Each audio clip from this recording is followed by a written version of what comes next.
Hey, are you interested in learning more about the whole reality shifting craze? Check out the audiobook, Parallel Universes of Self. It's the Bible of reality shifting worldwide, and I got to narrate it. A direct link is available on hightimelinebooks.com, or you can get it directly from Audible and Apple Books. Hello, and happy Friday to my fun astrology friends. This is Alisa Dixon, and this is my last regular Friday episode with you for a little while.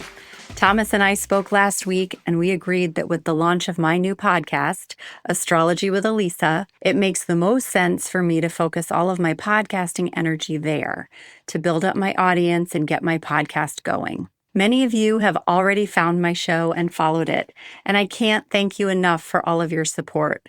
Being on Fun Astrology has allowed me to find my astro voice and learn a few things about myself. For example, I learned that rather than talking through all the details of where all the planets are and what they're all doing throughout the day, I prefer telling personal stories about myself and my family, sharing events that have happened in our lives that reflect the astrology. For me, I love relating to others in that way and giving you all examples of how the energies above can and do show up on Earth. My favorite episode that I did for this group was the one in January, when the North Node moved to the Aries point.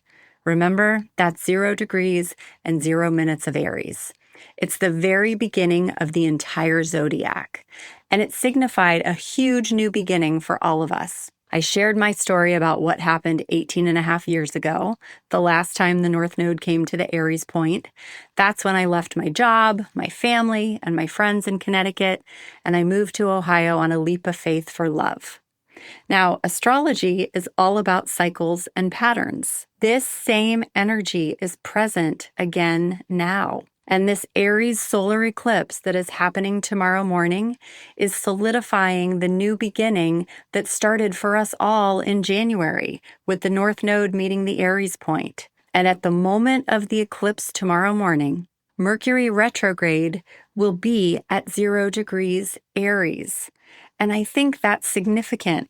Mercury retrograde is bringing back something from the past as we go forward. Whatever your new beginning is, you are drawing upon something from the past, whether it be a person or a thing physically coming back to forge this new path ahead with you, or maybe it's just some past experience that is propelling you forward. But Mercury is bringing you the awareness and the strength from within. That is part of this eclipse story. And in true Aries fashion, looking at the chart for the eclipse, 8 of the 10 planets are concentrated in the first 3 houses of the chart. This is the quadrant that is all about self. Aries is self. Aries is the sign of me. So let this new beginning be all about you. Embrace who you are as an individual. Let go of whatever you think you are supposed to be to others. Be a leader. Be brave. Be yourself. This is the start of a new story you get to write. My story this time around is going out into the world with astrology, launching my podcast, Astrology with Alisa. I had originally planned to drop my first episode tomorrow because it's the day of the eclipse and because tomorrow is my birthday, and it just seemed fitting until a few weeks ago when I went to an astrology conference, which was amazing, by the way. I got to meet and take classes from astrologers who I've listened to and looked up to for years. And one of them, who I have a lot of respect for, encouraged me to wait to launch my podcast until Neptune went to 0 Aries. And for a lot of reasons, I decided to follow her advice.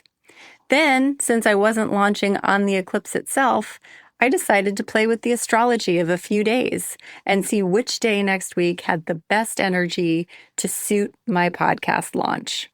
And I landed on Wednesday, April 2nd at 10 a.m. So that's the big launch day and time. That is my Aries new beginning. And I'd be honored for you all to join me. If you haven't already, please find and follow Astrology with Alisa, where I tell my story of how astrology found me and how I use astrology in everyday life. I'm on Apple, Spotify, and anywhere else you listen.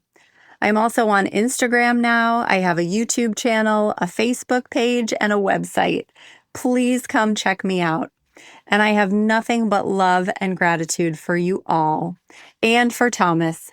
I just can't thank you enough, Thomas, for inviting me into this community and trusting me and my voice with your loyal listeners. I'll definitely be back occasionally. And I know I speak for Thomas and Liz Grace and Kristin when I say we'd all love it if you would share any new beginnings you all are launching in the comments on the YouTube channel. The energy right now is ripe for it, and we always love to hear from you. Thomas will be back tomorrow with Merriman. Thanks again for listening, and take care, everyone.